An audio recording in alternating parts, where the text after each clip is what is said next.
Ya, Assalamualaikum warahmatullahi wabarakatuh. Kami dari kelompok chapter 13 ingin menjelaskan benefit and service.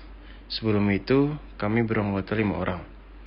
Lanjut, langsung membahas benefit. Benefit itu, pengertian istilah imbalan kerja adalah seluruh bentuk imbalan yang diberikan perusahaan atas jasa yang diberikan oleh pekerjanya. Imbalan kerja jangka pendek adalah imbalan kerja yang jatuh tempo dalam waktu 12 bulan setelah akhir periode pelaporan saat pekerja memberikan jasa. Program imbalan pasca kerja adalah pengaturan formal atau suatu kebiasaan di mana perusahaan memberikan imbalan pasca kerja bagi satu atau lebih pekerja. Selanjutnya, benefit and service. Benefit and service adalah kompensasi tambahan yang diberikan berdasarkan kebijakan perusahaan terhadap semua karyawan dalam usaha untuk meningkatkan kesejahteraan mereka. Seperti tunjangan hari raya, uang pensiun, pakaian dinas, kafetaria, mushala, olahraga, dan dharma wisata.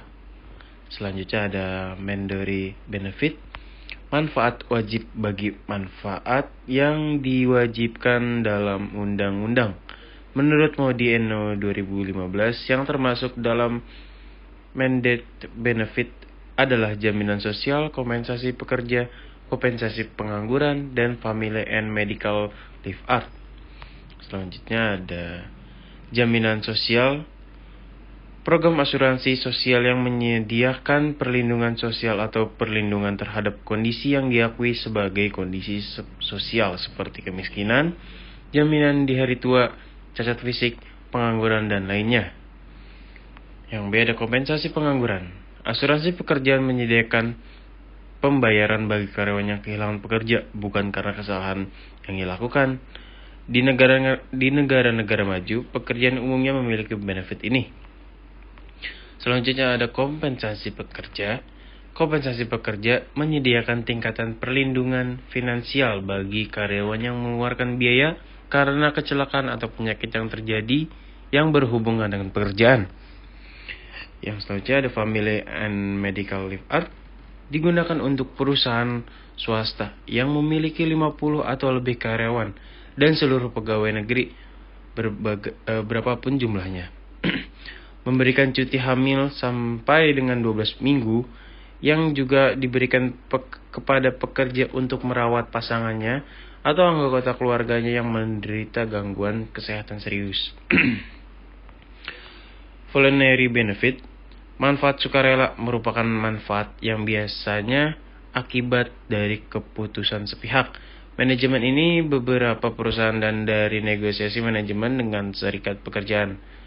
Menurut Mondi dan Noy, yang merupakan voluntary benefit diantaranya ada pembayaran untuk waktu tidak bekerja, perawatan kesehatan, asuransi jiwa, rencana pensiun, employee stock option plan, supplemental unemployment benefit, layanan karyawan, pembayaran premi, dan yang terakhir benefit bagi karyawan yang paruh waktu. Selanjutnya ada klarifikasi benefit dan servis karyawan. Klarifikasi ini dibagi menjadi 5 kelompok, yaitu pertama, pembayaran saat tidak bekerja. Kedua, program perlindungan pribadi. Ketiga, tunjangan siklus hidup. Keempat, pembayaran kompensasi disyaratkan secara legal. Kelima, program-program pelayanan karyawan lainnya. Manfaat benefit. Benefit adalah semua manfaat finansial yang biasanya didapatkan oleh karyawan secara tidak langsung. Beberapa program yang termasuk dalam benefit yaitu asuransi, program kesehatan, keamanan, dan keselamatan, dan juga kesejahteraan umum. Servis merupakan satu hal yang sangat penting dalam dunia bisnis, karena servis merupakan salah satu bentuk penghargaan kepada pelanggan. Servis juga menjadi salah satu pertimbangan seseorang untuk memutuskan membeli produk atau menggunakan jasa dari sebuah perusahaan. Selanjutnya, the definition of service.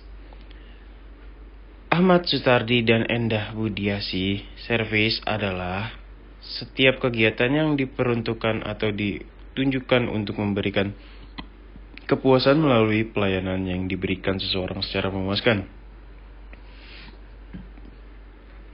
Yang B. Herman Kertajaya.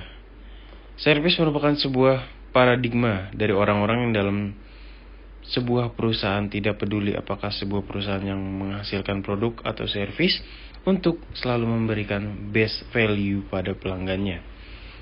Yang selanjutnya ada Lovelock and Wirtz.